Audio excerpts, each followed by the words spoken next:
Has it ever happened to you that you walk into a place and feel like you don't exist? Not in a philosophical sense, as if we were just specks of dust floating in an infinite void, but literally, as if you were there, fully formed, breathing, and yet, somehow, no one saw you. Well, that's what happened today. His name was Jerome Wilson, 47 years old, a man who had made it in life and yet, at that precise moment, was completely invisible. The irony was that this wasn't just any hotel. It was one of the crown jewels of a hotel empire he had built with his own hands, one of those five-star establishments where they make you feel like royalty and where a single night costs more than some people's rent. And yet, there he was, standing at the reception desk, waiting to be attended to, like a stray dog that had wandered into the place. This visit wasn't by chance. Jerome had received complaints, not just one or two, but a steady stream, all pointing to this particular hotel. Guests treated like second-class citizens, rude staff, and rooms mysteriously unavailable for certain clients. He could have handled it the usual way. Call the manager, schedule an internal audit, bury the issue under corporate jargon, and hope it resolved itself. But Jerome knew that problems like this don't fix themselves. They need to be brought to light. So he had shown up unannounced, without a suit, without a limousine, without any entourage, just as an ordinary guest checking in for the night. And that's when he got to see firsthand the quality of service at his own company. The reception was staffed, in theory, by a young blonde woman in her 20s named Kim, whose general attitude screamed, "I'm not paid enough to care about your existence." She was slouched in her chair, phone in hand, texting, scrolling through pictures, or whatever it is people do when they're actively avoiding eye contact with anyone. Jerome waited, cleared his throat. Nothing. He tapped his finger on the counter. Still nothing. "Excuse me." Kim let out a deep sigh, the kind reserved for people who dare speak to you when you're busy doing nothing. She finally looked up, blinking as if he had just materialized out of nowhere. "Yeah?" she said. "Not a welcome to our hotel, nor a how can I help you? Just a yeah?" As if he were a nuisance. Jerome kept his tone neutral. "I have a reservation, Jerome Wilson." Kim barely let a smirk flicker across her face as she turned to her computer and started typing with the enthusiasm of a sedated sloth. Yeah. Nope, I don't see anything." Jerome raised an eyebrow. "You're sure?" "Very sure," she replied without even looking up, before returning to her phone as if the conversation was over. That's when he realized it wasn't a mistake, that the system wasn't glitching. It was deliberate. She had sized him up with a single glance and decided he wasn't worth her effort. Jerome sighed, keeping his expression neutral. "All right, check again." Kim rolled her eyes but humored him by lazily tapping at the keyboard. "Nope, still nothing, sorry." She didn't seem sorry. She seemed bored. Jerome calmly pulled out his phone and scrolled through his emails until he found his reservation confirmation. "I have my reservation right here," he said, holding up the screen. Kim barely glanced at it. "Yeah, well, the system doesn't lie. Neither does my email, for that matter." She let out another exaggerated sigh. "Look, sir, you might have made a mistake. It happens. Maybe you booked at the wrong place, happens all the time." "Does it now?" Jerome replied, tilting his head. "Are you suggesting I got lost?" Kim gave him a condescending look, a little smirk, the kind you wear when you think you're talking to an idiot.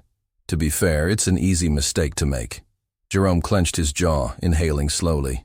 "And if I'm not lost, if my reservation was here all along," she shrugged, "then I guess the system glitched." Jerome knew that system. It didn't glitch, people did. And something about the way she avoided his gaze, her refusal to double-check, the way she dismissed him so easily. He'd seen this before.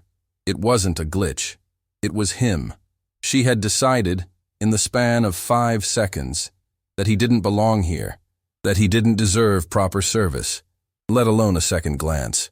Jerome had experienced this before, those unspoken rules of customer service, where some people's mistakes are fixed and others are conveniently ignored. Usually he let it slide. He picked his battles, didn't he? But today was different. Jerome pulled out his second phone, the one that gave him full access to the internal system. He entered his credentials, and sure enough, his reservation was there. Booked. Confirmed. Then, because curiosity got the better of him, He checked the transaction history. Reservation manually deleted. Deleted by Kim, receptionist. Bingo. Jerome glanced at her name tag, suppressing a smile. Kim. Oh, this was going to be fun. He took a deep breath, forcing a smile. Tell me, Kim. She mumbled, tapping at her phone again. What happens when you delete a reservation? She barely looked up. Oh, it just removes it from the system, that's all. No big deal. Jerome nodded. And who has the ability to do that? Kim shrugged. Just the front desk staff, obviously. Like you, I mean. She blinked. Yeah. Why? Jerome tapped his screen one last time, pulled up the history, and turned the phone toward her. Her eyes flicked to the screen, and for the first time that evening, she looked genuinely nervous, because her name was right there, next to the deletion. Kim swallowed hard, her face losing some of its color. Jerome leaned in slightly, lowering his voice. So tell me, Kim, why the hell did you delete my reservation? Her mouth opened and closed, but no words came out. For the first time that night, she seemed completely speechless. Jerome smiled. Oh, this was going to be one hell of a night. Jerome had seen a lot in his life, but this was next level. He stood there, watching Kim try to act like she wasn't absolutely terrified. Honestly, he almost felt bad for her. Almost. But no. She dug her own grave, and now she was going to lie in it. She kept blinking at the screen, her fingers twitching like she wanted to undo the digital crime she'd just committed. But there was no undo button for this. I didn't, she started. But Jerome cut her off. Don't even try, Kim. The way she flinched. Beautiful. Spare me. She shut her mouth so fast he almost laughed. He took a step back, inhaled deeply, and composed himself. Because honestly, he wanted to let loose. He wanted to let everyone in that fancy lobby know what had just happened. But no, not yet. It required finesse. So instead, he leaned on the counter and smiled. Here's what's going to happen, Kim. She swallowed. You're going to find me a room, right now. She hesitated, but when he just stared at her, she scrambled to type. He could hear the faint tremble of her fingers tapping the keyboard. Okay, she mumbled. Speak up. I found a room. Of course you did. She grabbed a key card and slid it across the counter without meeting his eyes. Here you go, sir. He didn't touch it. What's the room number? 1427. She sighed.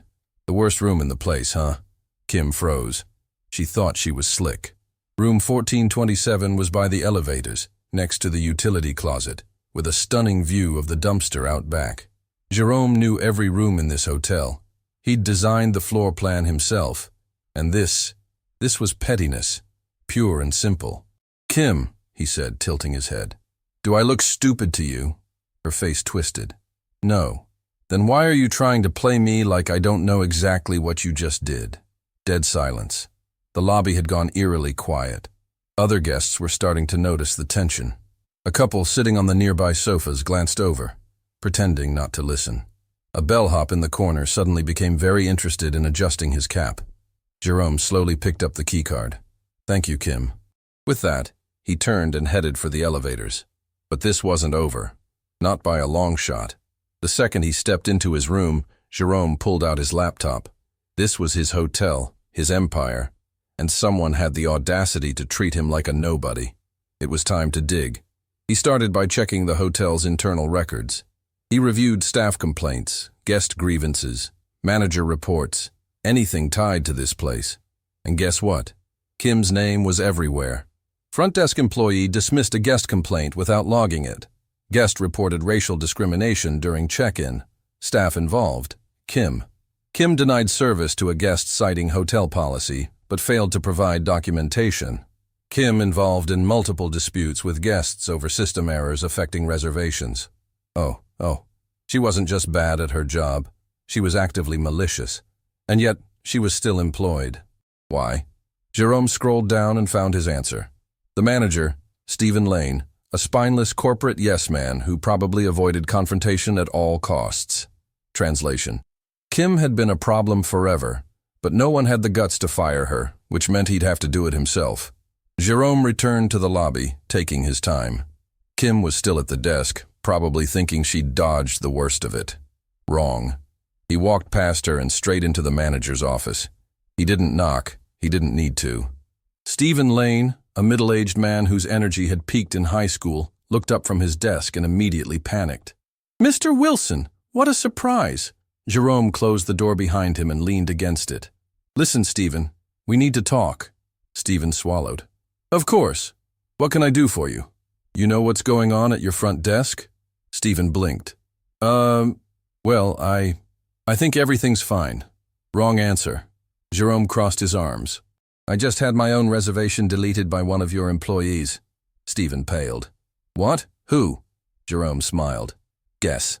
Stephen opened and closed his mouth like a fish. It was Kim, wasn't it?" Ding, ding, ding. Stephen winced. "Look, Mr. Wilson, I was going to handle it, I swear. But she's been—" Jerome raised a hand. "Shut up, Stephen. Just shut up." Jerome took a deep breath, letting the silence hang.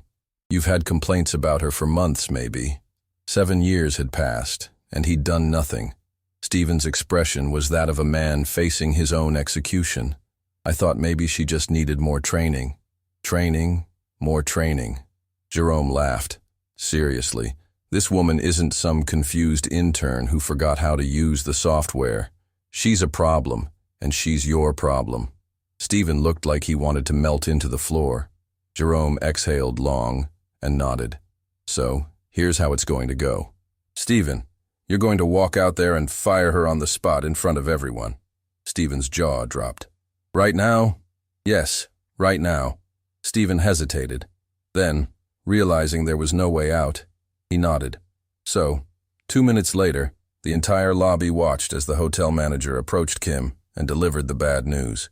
She tried to argue, tried to cry, tried to say it was all a misunderstanding. It didn't matter. She was done. Jerome stood nearby, watching the whole scene with a satisfied smile. And as Kim stormed toward the exit, throwing one last hateful glance over her shoulder, he just smiled back. Tonight, justice had been served.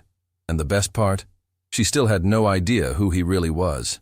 Jerome watched Kim storm out of the hotel, her face twisted with a mix of anger and humiliation. And damn, it felt good. Justice had been served, and yet something wasn't enough. Maybe it was the fact that she had no clue who had just tanked her career. Maybe it was because firing one employee didn't fix the real problem. He hadn't come here just for revenge. He'd come to set his empire straight. Stephen, still looking like he needed a stiff drink, turned to Jerome, wiping sweat from his brow. "I handled it," he said weakly. Jerome smirked. "No, Stephen, I handled it. You just stood there looking constipated." Stephen let out a nervous laugh, like Jerome was joking. He wasn't. "You know, I could fire you too," Jerome continued, his tone casual, "for letting this hotel turn into a customer service nightmare." Stephen swallowed hard. "I swear, Mr. Wilson, I'll fix everything." Jerome raised an eyebrow. "That's cute, but you're not fixing anything, Stephen. I am." And with that, Jerome walked away. By now, the lobby had fallen into an awkward silence. Guests were trying not to stare, but let's be real. It was free entertainment. He headed straight for the front desk and leaned over the counter, looking at the remaining staff. "Listen up," he said. "Things are going to change around here fast." A young man, maybe early 20s, nodded quickly, ugged quickly. "Yes, sir." You work for corporate?" Jerome smiled. "Something like that." He grabbed the hotel phone and dialed a number. The line clicked. "This is Wilson," he said. "Shut this hotel down for a full audit. I want every guest compensated, every complaint reviewed, and every employee reevaluated. If they're not up to par, they're out, effective immediately." The staff froze. "Wait," one stammered. "You're—" Jerome pocketed his phone and smiled. "Yeah, I'm that Jerome Wilson." Silence. A woman let out a breath. The young man's eyes widened like saucers. Stephen looked like he was about to faint. Jerome adjusted his jacket, savoring every second. "Now, if you'll excuse me," he said, heading for the elevator. "I've got a company to get back on track." And with that, he was gone. The second Jerome stepped into the elevator, he could feel the tension in the air. Back in the lobby, the weight of realization hit them like a freight train. He could almost hear their thoughts. So that was him, Jerome Wilson. As the doors closed, he smirked. Perfect. By the time he reached his suite, his phone was already buzzing. Corporate, his board, probably Stephen begging for mercy. He ignored the calls, letting them stew in their panic. Instead, he pulled out his laptop and logged into the system. Priority number 1, clean house. Kim was blacklisted. She wasn't just fired. She'd never work in any of his hotels again. Stephen was hanging by a thread. He'd get one last chance to prove himself, though in his opinion, he was utterly useless. Then he reviewed the guest complaints. Some of them had been disrespected, ignored, even outright mistreated. This wasn't just bad management, it was personal. Jerome made sure every one of them was refunded, comped a free stay, and given VIP status for their next visit, because that's how you run an empire. There was a knock at the door. Stephen. His face was ashen. "Mr. Wilson, I had no idea." Jerome leaned against the doorframe, arms crossed. "That's the problem, Stephen. You had no idea what was going on in your own hotel." Stephen swallowed. "I can fix this, sir, I swear." Jerome tilted his head. "You fired Kim?" "Yes," Stephen nodded eagerly. "Like you asked." Jerome smiled. "Good. Now pack your bags." Stephen froze. "What?" "You heard me. You're done. You let this place rot under your watch. You should have cleaned house before I had to do it myself." Stephen's face collapsed. "But Mr. Wilson, Jerome patted his shoulder. "Relax, Steve. I'm sure there's a motel out there that'll appreciate your leadership skills." Stephen staggered back, mouth agape. Jerome slammed the door in his face. No more second chances. Not in his empire. He poured himself a drink, sat back, and exhaled. The hotel would get better, business would thrive, and the next time a receptionist thought about pulling that kind of stunt, they'd think twice, because now everyone would know who he was.